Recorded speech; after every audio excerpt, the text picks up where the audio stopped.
dari kelompok 5 akan membahas tentang identifikasi anak berkebutuhan khusus, yaitu ADHD, dalam konteks pembelajaran inklusif. Tujuan dari video ini adalah untuk memahami siapa itu anak ADHD, bagaimana cara mengidentifikasinya, serta bagaimana strategi pembelajaran yang sesuai dengan karakteristik mereka. Pertama-tama, mari kita bahas apa itu ADHD. ADHD adalah singkatan dari Attention Deficit Hyperactivity Disorder, yaitu gangguan perkembangan yang menyebabkan anak mengalami kesulitan untuk fokus, cenderung hiperaktif, dan impulsif. ADHD bukan karena anak nakal atau kurang perhatian dari orang tua, melainkan karena perbedaan cara kerja otaknya. Ada 3 ciri utama anak dengan ADHD. 1. Inatensi atau kurang perhatian, seperti mudah teralih dan lupa dengan tugas. Yang kedua, hiperaktif, misalnya tidak suka duduk diam, suka berlari kegiatan berlangsung. Yang ketiga, impulsif, yaitu bertindak tanpa berpikir, misalnya menjawab pertanyaan selesai atau menyela teman bicara. Penting bagi kita sebagai pendidik untuk mengenali ciri-ciri ini agar bisa memberikan dukungan yang tepat. Sekarang kita masuk ke bagian kedua, bagaimana cara mengidentifikasi anak ADHD di lingkungan sekolah. Proses identifikasi sebaiknya dimulai dari observasi awal oleh guru di kelas. Guru bisa menggunakan lembar observasi sederhana untuk mencatat perilaku anak selama beberapa hari. Setelah itu, lakukan diskusi dengan orang tua untuk mengetahui apakah perilaku serupa juga terlihat di rumah. Langkah selanjutnya adalah melibatkan tenaga profesional, seperti psikolog atau dokter anak, untuk melakukan asesmen lebih lanjut.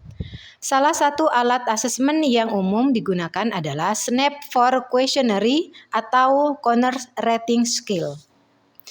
Di sekolah kita menggunakan kurikulum merdeka yang sangat mendukung pembelajaran inklusif. Kurikulum ini memberikan fleksibilitas dalam membuat pembelajaran yang sesuai dengan kebutuhan masing-masing anak melalui pendekatan diferensiasi, asesmen awal, dan proyek penguatan profil pelajar Pancasila. Untuk anak ADHD, kita perlu memodifikasi aktivitas agar lebih pendek, bervariasi, dan memiliki rutinitas yang jelas. Selanjutnya, kita akan melihat contoh profil anak ADHD berdasarkan hasil observasi dan asesmen. Misalnya, seorang anak berinisial R, usia 5 tahun, memiliki kesulitan untuk fokus lebih dari 5 menit saat kegiatan duduk, sering berbicara keras, dan tidak sabar menunggu giliran. Tetapi anak ini sangat menyukai kegiatan motorik kasar, seperti bermain bola atau menari.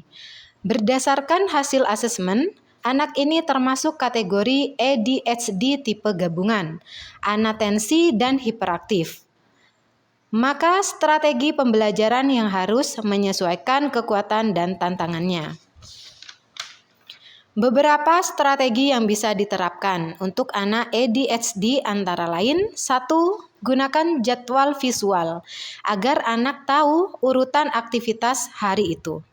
Yang kedua, berikan waktu istirahat atau jeda di antara kegiatan, agar anak tidak cepat lelah atau bosan.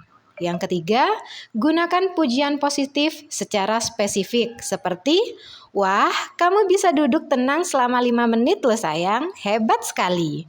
Yang keempat, berikan aktivitas fisik sebagai hadiah, misalnya menari atau menyusun balok. Untuk anak yang impulsif, ajarkan aturan sederhana seperti menunggu giliran melalui permainan peran atau permainan kartu.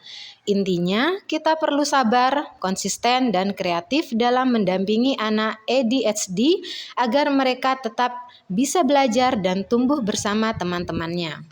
Berikut ini adalah contoh sederhana lembar observasi.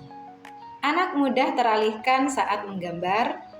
Kedua, berdiri dari tempat duduk saat membaca. 3. Menyela teman saat diskusi. Setelah anak diidentifikasi memiliki gejala ADHD, kita perlu menyesuaikan pembelajaran mereka.